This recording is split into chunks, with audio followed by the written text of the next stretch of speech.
Si l'on regarde attentivement les noms choisis par les éditeurs, on voit parfois apparaître clairement, comme disent les gens du marketing, l'ADN d'une marque. Et chez Devolpic Games, c'est totalement le cas. Les jeux du cochon diabolique ont pour principale caractéristique d'allier une touche de mauvais goût assumée à des mécaniques de jeu diablement efficaces. Mais laissons Yann, l'un des cofondateurs de Devolpic Games, nous parler de leur tout premier titre, Heroes of Normandy. Alors, Heroes of Normandy, c'est un jeu de bataille à l'échelle tactique, avec un système très simple au niveau du fonctionnement. Donc on va se battre entre les Allemands contre les Américains, les Anglais, il y a du FFI, il y a un petit peu de tout, il y a même du super-héros, il y a des petits univers un peu décalés. C'est une mécanique très simple, c'est-à-dire où on bouge, où on tire, on a très peu d'action, donc il va falloir être bon. On joue aussi avec des cartes qui vont amener tout un côté héroïque et qui vont nous amener dans l'univers hollywoodien qui est l'univers de Heroes. Donc du fun, de la tactique et de la rapidité. Contrairement à la majorité des wargames, les figurines sont ici remplacées par des pions illustrés. Ce simple changement de matériel, en plus de réduire les coûts de production, permet de simplifier le système de jeu en indiquant des points de règle sur l'illustration de chaque véhicule et unité. Cela permet de rendre le jeu très accessible, au niveau tarifaire, mais également pour ceux que la peinture de figurines n'intéresse pas, tout en conservant l'aspect très tactique des wargames. En bénéficiant d'un suivi important de la communauté, Heroes of Normandy a pu également proposer des extensions sous forme de gazettes afin d'ajouter de nouvelles unités. La Gazette, c'est un endroit où on s'éclate parce que c'est un petit magazine qui fait qu'on fait des choses qui sont un peu décalées, où on va aller sur certaines unités qui nous ont fait délirer et du coup on se marre bien avec ça, quoi. C'est un produit qui nous tient à cœur quand même parce qu'on peut faire des trucs sympas. Le prochain qui sort, c'est toute la bataille de Arnhem avec le pont, les paras. Là on a mis là il y a de l'acteur qui arrive aussi, c'est pas mal.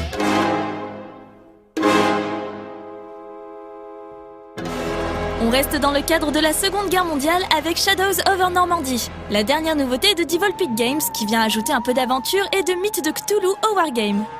Shadows over Normandy, c'est la version fantastique de Heroes of Normandy, c'est quand les tentacules commencent à s'introduire dans le bocage normand et ramper à la poursuite de GIs américains. C'est Cthulhu empêchant le débarquement, c'est les sorciers nazis sacrifiant des vierges dans les églises normandes. Contrairement à Heroes of Normandy, ce jeu se veut beaucoup plus porté sur l'histoire et les personnages. La boîte de base propose une campagne de 10 scénarios qui se suivent à la manière d'une campagne de jeu de rôle et dont l'intrigue se développera dans de futures extensions. Le Festival des Jeux de Cannes fut également l'occasion pour l'éditeur de dévoiler en avant-première Carnage, leur prochain jeu qui a bénéficié d'une campagne sur Kickstarter leur permettant de réunir 168 000 €. Celui-ci n'est d'ailleurs pas passé inaperçu dans les allées du festival, en raison des cris de guerre qui se répercutaient dans les allées du salon. Mais attardons-nous sur les mécaniques de ce jeu pour le moins bruyant. Carnage, c'est donc notre prochain projet, notre prochain Kickstarter, courant mars. C'est un jeu de bataille de cartes, rapide, complètement délirant, avec des hurlements, des beuglements, et beaucoup de poilades. C'est des belles illustrations de gars, des armées qui se foutent sur la gueule pour la possession d'une colline hautement stratégique, comme toute colline. Et vraiment un petit projet qu'on chérit et qui va nous permettre de diversifier un peu la gamme de Devolpic Games, parce qu'on ne peut pas ne faire que du Heroes ou que du Shadows, il faut qu'on fasse d'autres jeux, on en a envie, et c'est là où on nous attend aussi.